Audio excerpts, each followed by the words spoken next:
Mark di Suvero completed this sculpture in 1987 and called it For W.B. Yeats because he admired the literary works of Irish poet William Butler Yeats.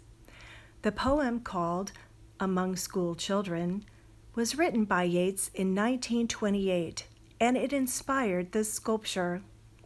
An excerpt of the poem reads as follows: O chestnut tree, great-rooted blossomer, are you the leaf, the blossom, or the bowl?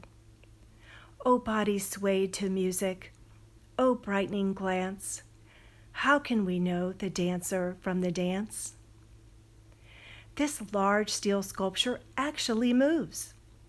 Although visitors cannot touch this sculpture, artist Mark di Suvero made his artwork dance during a special visit to the Nasher Museum.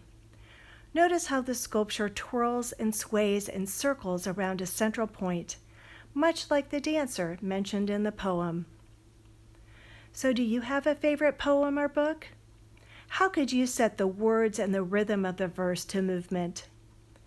Plan a family reading night where everyone shares what they're reading and what makes it special.